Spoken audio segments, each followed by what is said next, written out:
തുടരുന്നു. ഒരാൾ ജീവിതത്തിലേക്ക് തിരിച്ചു നടന്ന വിധം. ഡിസംബർ 30-നാണ് മൂന്നാമത്തെ കീമോതെറാപ്പി നിശ്ചയിച്ചിരിക്കുന്നത്. എങ്ങനെയെങ്കിലും 3-4 ദിവസം കഴിച്ചുകൂട്ടാൻ പറ്റിയാൽ വീണ്ടും ആശുപത്രിയിലേക്ക് തിരിച്ചു പോകാം എന്ന ആശ്വാസത്തിലായിരുന്നു ഞാൻ. ആശുപത്രിയിലാകുമ്പോൾ ഞാൻ അനുഭവിക്കുന്ന കഷ്ടപ്പാടുകൾ മറ്റുള്ളവർ കണ്ട് സങ്കടപ്പെടുകയില്ലല്ലോ. അതുവരെ എങ്ങനെയെങ്കിലും പിടിച്ചു നിൽക്കണം. പിടിച്ചു നിന്നേ മതിയാകൂ. ഭക്ഷണമൊന്നും കഴിക്കുവാൻ സാധിച്ചിരുന്നില്ലെങ്കിലും ബാർലി വെള്ളം നേരിയ ചൂടോടുകൂടി കൂടെ കൂടെ കുടിക്കാൻ ശ്രമിക്കും. പഞ്ചസാര ചേർത്ത് കട്ടി കുറച്ച് കുറുക്കിയ പുല്ലുപൊടി 1/2 ഗ്ലാസ് കുടിക്കുമ്പോഴേക്കും ഓക്കാനവും ഛർദിയും വന്ന് ആ ശ്രമവും ഉപേക്ഷിക്കേണ്ടി വരാറുണ്ട്. രക്തത്തിലെ ഹീമോഗ്ലോബിൻ്റെ അളവ് കൂട്ടുവാനായി അർബുദ രോഗികൾ ആവശ്യം കഴിക്കണമെന്ന് ഡോക്ടർമാർ നിർദ്ദേശിക്കാറുള്ള ഒന്നാണ് മാതള നാരങ്ങ. എന്നാൽ മാതള നാരങ്ങയുടെ ഇരുണ്ട കടും ചുവപ്പ് നിറത്തിലുള്ള ഏതാനും ചെറു അല്ലികൾ കഴിക്കുമ്പോഴേക്കും എനിക്ക് മടുക്കുവാൻ തുടങ്ങുമായിരുന്നു. എൻ്റെ ഈ അവസ്ഥകൾ കണ്ട് വ്യസനിച്ച സുഹൃത്തുക്കളായ ബാലണ്ണനും സുജിത്തും ഒരു നഴ്സിനെ വീട്ടിലേക്ക് കൂട്ടിക്കൊണ്ടുവന്ന് ഡ്രിപ്പിട്ടാലോ എന്ന ആലോചനയുമായി വന്നു. എന്നാൽ ഡ്രിപ്പിട്ട് ഭാര്യയെയും മകനെയും വീട്ടുകാരെയും പേടിപ്പിക്കേണ്ടെന്ന് കരുതി ഞാൻ അതിന് സമ്മതം മൂളിയില്ല. എൻ്റെ എല്ലാ കാര്യങ്ങളും വളരെ വൃത്തിയായും അതീവ ശ്രദ്ധയോടെയും മഞ്ജുഷ ചെയ്തു തരുന്നുണ്ടെങ്കിലും അവളുടെ ഉള്ളിൻ്റെ ഉള്ളിൽ പൊഴിയുന്ന ചുടുകണങ്ങൾ എൻ്റെ ഹൃദയത്തെ വല്ലാതെ പൊള്ളിച്ചു കൊണ്ടിരുന്നു. രൂപത്തിൽ നിന്നും പ്രകൃതത്തിൽ നിന്നും എല്ലാം പകൽ പോലെ വ്യക്തമാണെങ്കിലും തളരാത്ത മനസ്സുമായി വീട്ടുകാരുടെയും ക്ഷേമം അന്വേഷിക്കാൻ വന്ന നാട്ടുകാരുടെയും മുന്നിൽ ഞാൻ പിടിച്ചു നിന്നു. എന്നാൽ എൻ്റെ എല്ലാ പ്രതീക്ഷകളെയും തകർത്തെറിഞ്ഞുകൊണ്ടായിരുന്നു അതിൻ്റെ വരവ്. അടിവയറ്റിൽ നിന്നും ഉരുണ്ടുകയറി യാതൊരുവിധ മുന്നറിയിപ്പുമില്ലാതെ അങ്ങനെ പതിഞ്ഞ താളത്തിൽ തുടങ്ങി പതുക്കെ പതുക്കെ ചടുലഭാവം പൂണ്ട് ശക്തി പ്രാപിക്കുവാനും അത് എൻ്റെ ശരീരത്തെ ആക്രമിച്ച് കൂടുതൽ തളർത്തുവാനും തുടങ്ങി. രാത്രിയിൽ ഉറങ്ങാൻ പോലും സാധിക്കാതെ ടോയ്ലറ്റിലിരുന്ന് നേരം വെളുപ്പിക്കേണ്ട സ്ഥിതിയിലേക്ക് കാര്യങ്ങൾ വഷളായി നീങ്ങി. സ്വയം കിടക്കയിൽ നിന്ന് എഴുന്നേൽക്കാൻ സാധിക്കുമായിരുന്നതിനില്ലാത്തതിനാൽ മറ്റുള്ളവരെ ബുദ്ധിമുട്ടിക്കാതെ ടോയ്ലറ്റിൽ പോകുവാനും കഴിയുമായിരുന്നില്ല. അങ്ങനെ വീട്ടിൽ വന്നു കയറിയതിൻ്റെ 3-ാം ദിവസം അതിരാവിലെ തന്നെ തിരിച്ച് ആശുപത്രിയിലേക്ക് യാത്രയായി. വിഷാദം ഉരുണ്ടുകൂടി വിങ്ങിപ്പൊട്ടാൻ തയ്യാറായി നിൽക്കുന്ന മുഖങ്ങൾക്ക് പിടികൊടുക്കാതെ, നിശബ്ദ തേങ്ങലുകൾക്ക് കാതോർക്കാതെ അത്യാസന്നനായി ആസന്നമരണനായി വീണ്ടും ആശുപത്രിയിലെ ഇരുണ്ട ദിനങ്ങളിലേക്ക്, ഇഞ്ചക്ഷനുകളുടെയും വിവിധ ടെസ്റ്റുകളുടെയും വേദനിപ്പിക്കുന്ന ലോകത്തേക്ക്, രാവിലെ 5 മണി മുതൽ ആവർത്തിക്കപ്പെടുന്ന ചികിത്സാ ബഹളങ്ങളിലേക്ക്. ചിലപ്പോൾ ചില പ്രാർത്ഥനകൾ ഫലിക്കാതിരിക്കില്ല. കൊച്ചിയിലെ ലേക്ഷോർ ആശുപത്രി എത്തും വരെ മറ്റു ബുദ്ധിമുട്ടുകളൊന്നും അനുഭവപ്പെട്ടില്ല. ഭാഗ്യത്തിന് ആശുപത്രിയിലെത്തിയതും കൂടുതൽ സമയം കാത്തിരിക്കാതെ തന്നെ മുറി തരപ്പെട്ട് കിട്ടുകയും ചെയ്തു. വയറിളക്കത്തിനുള്ള മരുന്നുകൾക്കൊപ്പം ഗ്ലൂക്കോസും രക്തവും പ്ലാസ്മയുമെല്ലാം ഇടവേളകളില്ലാതെ കയറ്റിക്കൊണ്ടിരുന്നു. 2 ദിവസം കഴിഞ്ഞപ്പോൾ വയറിളക്കത്തിന് ആശ്വാസം കാണാൻ തുടങ്ങി. നിശ്ചയിച്ചത് പ്രകാരം 30-ാം തീയതി തന്നെ 3-ാമത്തെ കീമോതെറാപ്പി ചെയ്തു. കീമോതെറാപ്പി കഴിഞ്ഞ രാത്രി മുൻകാല രാത്രികളെപ്പോലെ ഭീകരരാത്രിയായി തന്നെ ആവർത്തിച്ചു. ശക്തിയായി കൂടെ ഓക്കാനിച്ചിരുന്നെങ്കിലും ഛർദി താരതമ്യേന കുറവായിരുന്നു. ഒരു പക്ഷേ ആഴ്ചകളായി ഭക്ഷണമൊന്നും കഴിക്കാൻ പറ്റാതിരുന്നതിനാൽ വയർ ഒഴിഞ്ഞു കിടക്കുന്നുകൊണ്ടായിരിക്കാം. ചോറോ മറ്റു ഭക്ഷണ പദാർത്ഥങ്ങളോ ഒന്നും തന്നെ കഴിക്കാൻ പറ്റാതായപ്പോൾ വല്യേട്ടൻ ഒരു കുപ്പി പ്രോട്ടീൻ പൗഡർ വാങ്ങിക്കൊണ്ടുവന്നു. മറ്റു മുറികളിൽ ചികിത്സയിലിരിക്കുന്ന പല രോഗികളുടെ കൂടെ നിൽക്കുന്നവരിൽ നിന്ന് വല്യേട്ടൻ പല കാര്യങ്ങളും ചോദിച്ച് മനസ്സിലാക്കാറുണ്ടായിരുന്നു.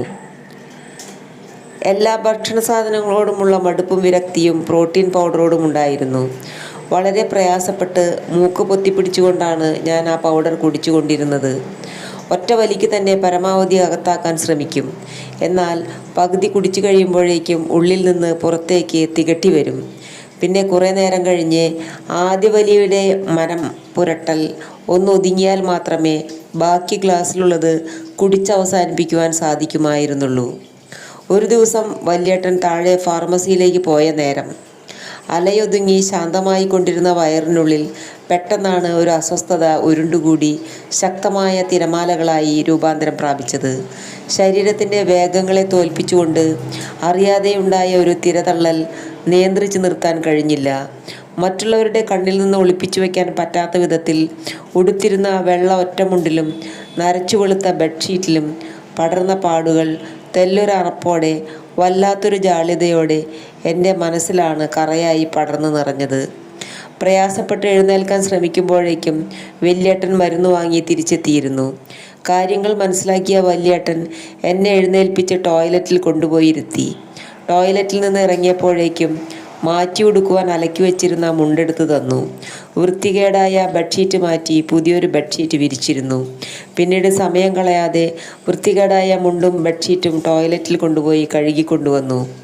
എൻ്റെ മനസ്സിൻ്റെ ഉള്ളറകളിൽ ഞാൻ അറിയാതെ എങ്ങാനും കിടക്കുന്ന അഹംഭാവത്തിൻ്റെയോ അഹങ്കാരത്തിൻ്റെയോ എന്തെങ്കിലും ശകലങ്ങൾ ഉണ്ടെങ്കിൽ അതെല്ലാം ബാഷ്പമാക്കി കളയുന്നതായിരുന്നു വല്യേട്ടൻ്റെ പ്രവൃത്തി. ഞാൻ ഒരു നിമിഷം ആലോചിച്ചു, വല്യേട്ടൻ്റെ സ്ഥാനത്ത് ഞാനായിരുന്നെങ്കിൽ ഇങ്ങനെയൊക്കെ ചെയ്യുമായിരുന്നോ? കുറേ നേരമായി ഞാൻ ഇതിനു മുന്നിൽ ഇരിക്കാൻ തുടങ്ങിയിട്ട്. നുള്ളിയെടുത്ത ചെറിയ കഷ്ണങ്ങൾ വിരൽത്തുമ്പിൽ ഞെരടിയുടച്ച് പ്രയാസപ്പെട്ട് നാവിൽ വയ്ക്കും. യാതൊരുവിധ രുചികളും അറിയാതെ മരവിച്ചു പോയ നാവിൽ അത് അങ്ങനെ കുറേ നേരം ഉരുണ്ടു കളിക്കും. പിന്നെ പതുക്കെ പതുക്കെ താഴേക്കിറങ്ങി വരണ്ട തൊണ്ടയിൽ ഉടക്കി നിൽക്കും. തൊണ്ടയിൽ ഒരു അസ്വസ്ഥതയായി വളർന്ന് വല്ലാതെ ബുദ്ധിമുട്ടിക്കാൻ തുടങ്ങുമ്പോൾ കണ്ണുകളടച്ച് കയ്പുനീരിറക്കുന്നത് പോലെ താഴേക്ക് ഇറക്കും. അങ്ങനെ ഒരു ഇഡ്ഡലി മുഴുവനായി പോലും എനിക്ക് കഴിക്കാൻ സാധിക്കുമായിരുന്നില്ല. വളരെ സമയമെടുത്ത് ശ്രമിച്ചു നോക്കുമെങ്കിലും ഓക്കാനം കൂടി കൂടി വരുമ്പോൾ ശ്രമം നിർത്തി ഞാൻ കസേരയിൽ തളർന്നിരിക്കും. അതിരാവിലെയുള്ള രക്തമെടുക്കലും ഇഞ്ചക്ഷനുകളുമെല്ലാം കഴിഞ്ഞതിന് ശേഷം വല്യേട്ടൻ്റെ സഹായത്തോടെ എഴുന്നേറ്റ് വാഷ് ബേസിനോട് ചേർത്തിട്ടിരിക്കുന്ന കസേരയിലിരുന്ന് പല്ല് തേക്കും. തനിയെ എഴുന്നേൽക്കാനുള്ള ശേഷിയും ബലവും ശരീരത്തിനില്ല. പല്ലു തേച്ച് മുഖം കഴുകിക്കഴിഞ്ഞാൽ വല്യേട്ടൻ എന്നെ താങ്ങി ജനലിനരികിലുള്ള കസേരയിലിരുത്തും. ജനലിലൂടെ പുലർക്കാല കാഴ്ചകൾ നോക്കിയിരിക്കുക എനിക്കൊരാശ്വാസമായിരുന്നു. അന്നരൂപത്തിലും പ്രാണരൂപത്തിലും പോഷിപ്പിച്ച് ശരീരങ്ങളെ ഭരിക്കുന്നവനായ ശോകനാശകനായ ശ്രീ മഹാവിഷ്ണുവിനെ പ്രകീർത്തിക്കുന്ന ശ്രീ വിഷ്ണു സഹസ്രനാമസ്തോത്രം വായിച്ചവസാനിപ്പിക്കുമ്പോഴേക്കും വല്യേട്ടൻ ചായയും പത്രവും വാങ്ങി വന്നിരിക്കും. പ്രാതലിന് മുൻപും ശേഷവും ഒരുപാട് ഗുളികകൾ കഴിക്കാനുള്ളതാണ്. അതുകൊണ്ട് തന്നെ രാവിലെ കൂടുതൽ കൂടുതൽ ഭക്ഷണം കഴിക്കുവാൻ വല്യേട്ടൻ നിർബന്ധിക്കുകയും പ്രോത്സാഹിപ്പിക്കുകയും ചെയ്തുകൊണ്ടിരിക്കും.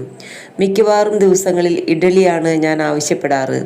വല്യേട്ടൻ്റെ കണ്ണു തെറ്റിയാൽ ഇഡ്ഡലി കഷ്ണങ്ങൾ ഞാൻ പതിയെ ജനലിലൂടെ പുറത്തേക്ക് ഇടുമായിരുന്നു. വല്യേട്ടനെ സങ്കടപ്പെടുത്താതിരിക്കുന്നതിനും എടുത്തുവെച്ച 2 ഇഡ്ഡലികൾ ഏറെക്കുറെ ഞാൻ കഴിച്ചുവെന്ന് വല്യേട്ടനെ ആശ്വസിപ്പിക്കുന്നതിനും എനിക്ക് വേറെ മാർഗങ്ങളില്ലായിരുന്നു. അന്നം ലക്ഷ്മിയാണെന്നും പാഴാക്കരുതെന്നും ഞാൻ ഭാര്യയെയും മകനെയും ഉപദേശിക്കുമായിരുന്നു. എന്നാൽ ഞാനിപ്പോൾ ഇവിടെ ചെയ്തുകൊണ്ടിരിക്കുന്നതും അതുതന്നെ. ഏക ആശ്വാസം കാക്കകളോ പക്ഷികളോ അത് ആഹരിക്കുമല്ലോ എന്നതായിരുന്നു. അതുകൊണ്ട് തന്നെ പ്രാർത്ഥനകളോടെയായിരുന്നു ഞാൻ ഇഡ്ഡലി കഷ്ണങ്ങൾ പുറത്തേക്കിട്ടിരുന്നത്. കൊടിയ വേനലിൽ വിണ്ടുകീറാൻ തുടങ്ങിയ പാടങ്ങളുടെ രേഖാചിത്രങ്ങളാണ് അവയെന്നെ ഓർമ്മിപ്പിച്ചിരുന്നത്. കൃത്യതയില്ലാതെ തലങ്ങും വിലങ്ങും നെടുകയും കുറുകയും ചെറിയ ചെറിയ വരകളായിട്ടായിരുന്നു ആദ്യം അത് പ്രത്യക്ഷപ്പെടാൻ തുടങ്ങിയത്.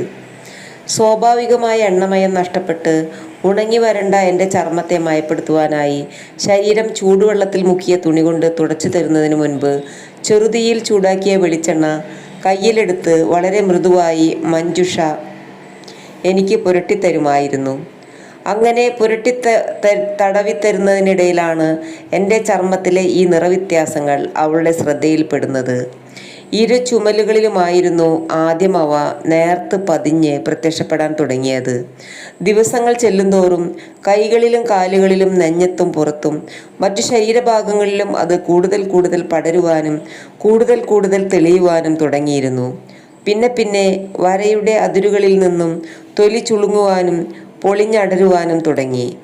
ഭക്ഷണമൊന്നും കഴിക്കുവാൻ സാധിക്കാതെ പോയ ഈ 2-2.5 മാസങ്ങൾ കൊണ്ട് 10-28 കിലോയോളം എൻ്റെ ശരീരഭാരം കുറയുകയുണ്ടായി.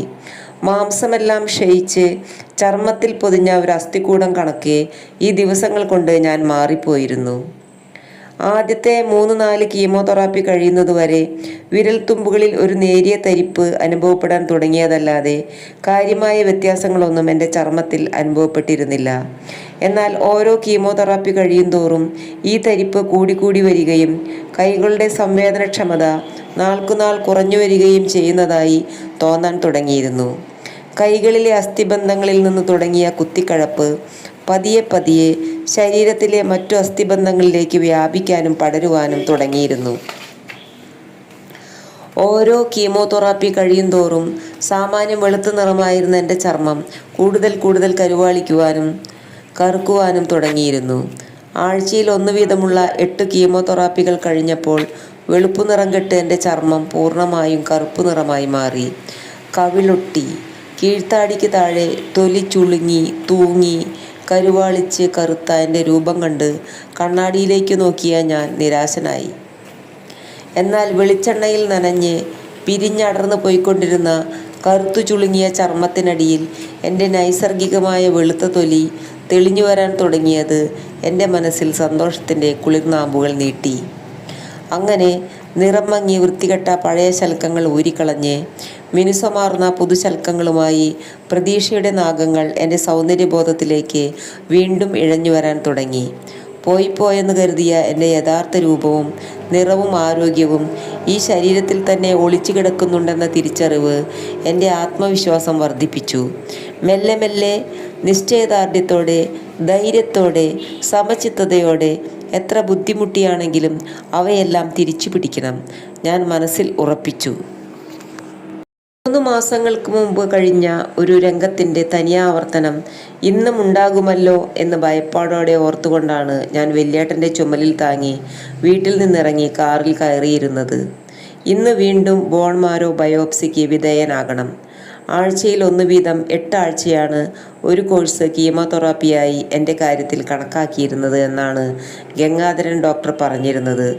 ഇപ്പോൾ പ്രയോഗിച്ചു കൊണ്ടിരിക്കുന്ന മരുന്നുകൾ എൻ്റെ ശരീരത്തിൽ ഏറെ രക്തത്തിൽ കൂടുകൂട്ടിയ വിഷസർപ്പങ്ങളുടെ പത്തി എത്ര കണ്ട് തല്ലിത്താഴ്ത്തിയിട്ടുണ്ടെന്ന് കൃത്യമായി അറിയണമെങ്കിൽ ബോൺ മാരോ ബയോപ്സി ചെയ്തേ തീരൂ.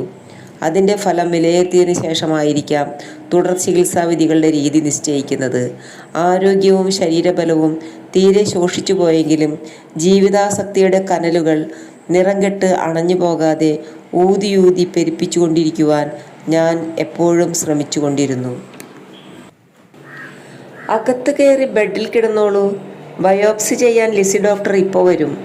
കീമോതെറാപ്പി വാർഡിൽ ഇരിക്കുകയായിരുന്ന ഞാൻ നേഴ്സ് വന്ന് വിളിച്ചപ്പോഴാണ് ഓർമ്മകളിൽ നിന്ന് ഉണർന്നത്. വല്യേട്ടൻ താഴെ ഫാർമസിയിലേക്ക് മാറ്റം വയ്ക്കാനുള്ള മരുന്നുകൾ വാങ്ങാൻ പോയിരിക്കുകയാണ്. ബയോപ്സി റൂമിലെ വലിയ സർജിക്കൽ ലൈറ്റിന് താഴെ ഒരുക്കിയിരുന്ന ഉയരമുള്ള കട്ടിലിൽ കയറി ലിസി ഡോക്ടർ വരുന്നതും കാത്ത് കണ്ണുകൾ അടച്ച് ഞാൻ കിടന്നു. ലക്ഷോർ ആശുപത്രിയിലെ 501 നമ്പർ മുറിയിലെ ബെഡിൽ കയ്യിലെ രക്തധമനികളിലേക്ക് പിടിപ്പിച്ച ട്യൂബിലേക്ക് തുള്ളി തുള്ളിയായി രക്തം ഇറ്റു വീഴുന്നത് നോക്കി കിടക്കുകയാണ് ഞാൻ. ഇന്ന് രാവിലെയാണ് ലക്ഷോർ ആശുപത്രിയിലേക്ക് അടുത്ത ചെക്കപ്പിനായി വന്നത്. ഗംഗാധരൻ ഡോക്ടർക്കൊപ്പം ഡോക്ടർ അനുപമയും ഇന്ന് കൺസൾട്ടേഷൻ റൂമിലുണ്ടായിരുന്നു. കഴിഞ്ഞയാഴ്ച ചെയ്ത ബോൺ മാരോ ബയോപ്സിയുടെ പരിശോധനാ ഫലം ഫയലിൽ വന്നിട്ടുണ്ടായിരുന്നു. രക്തത്തിൽ നിന്ന് അർബുദകോശങ്ങൾ ഒഴിഞ്ഞുമാറിക്കൊണ്ടിരിക്കുന്നതിൻ്റെ അനുകൂല ഫലങ്ങൾ ബോൺ മാരോ ബയോപ്സി റിപ്പോർട്ടിൽ കാണാൻ സാധിക്കുന്നുണ്ടെന്ന് ഗംഗാധരൻ സാർ സന്തോഷത്തോടെ പറഞ്ഞു.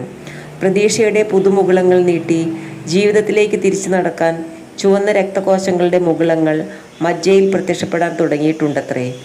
കീമോതെറാപ്പി തുടരണം. ശരീരത്തിൽ നിന്ന് അർബുദകോശങ്ങളെ പാടെ തുടച്ചു നീക്കണമെങ്കിൽ ഒരു കോഴ്സ് കീമോതെറാപ്പി കൂടി ചെയ്തു നോക്കണം. അതായത് ആഴ്ചയിൽ 1 വീതം 8 കീമോതെറാപ്പി കൂടി. എന്നാൽ 3 മാസമായി രക്തത്തിലെ ഹീമോഗ്ലോബിൻ്റെ അളവ് 8-ലും 9-ലുമായി യാതൊരുവിധ വർധനയുമില്ലാതെ തുടരുകയാണ്. കീമോതെറാപ്പി ചെയ്യുന്നതിന് മുൻപ് 2 കുപ്പി രക്തം കൂടി കയറ്റേണ്ടതുണ്ട്.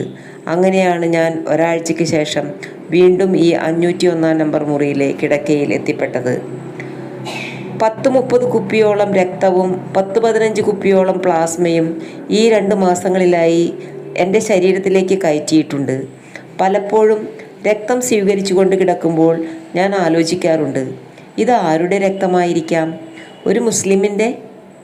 ഒരു ക്രിസ്ത്യാനിയുടെ, അതുമല്ലെങ്കിൽ താഴ്ന്ന ജാതിയിൽപ്പെട്ടവനെന്ന് സമൂഹം തരംതിരിച്ച വിഭാഗത്തിൽപ്പെട്ട ഒരാളുടെ,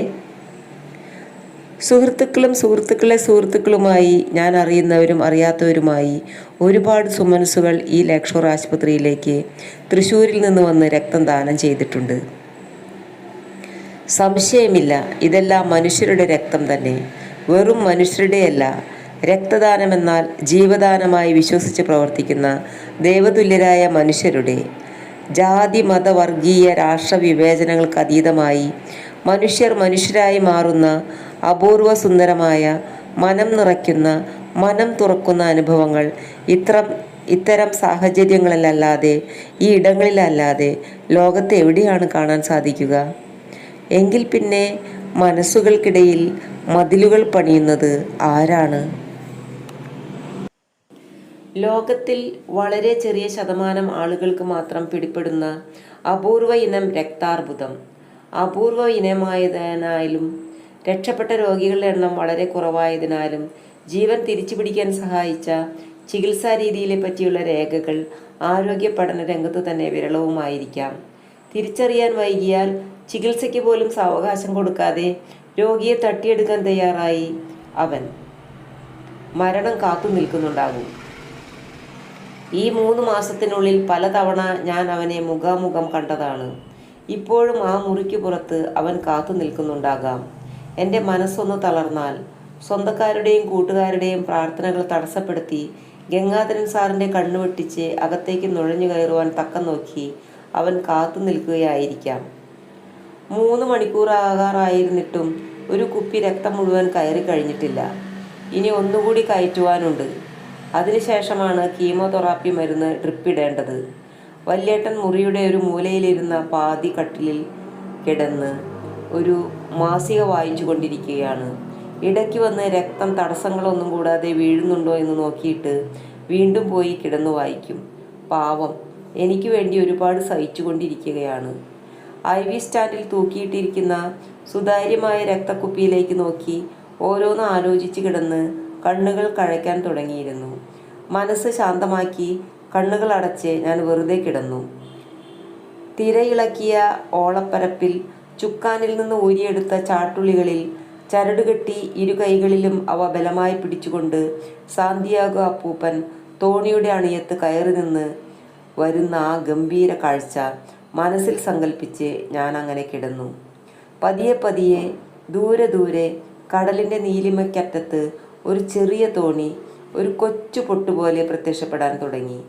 വീശിയടിച്ച കടൽക്കാറ്റിനോടൊപ്പം പ്രതിധ്വനിച്ച ആ വിശ്വാഘാത പ്രഖ്യാപനം എൻ്റെ മനസ്സും ഏറ്റുചൊല്ലി. നിങ്ങൾക്ക് വേണമെങ്കിൽ എന്നെ നശിപ്പിക്കാം, പക്ഷേ തോൽപ്പിക്കാനാവില്ല.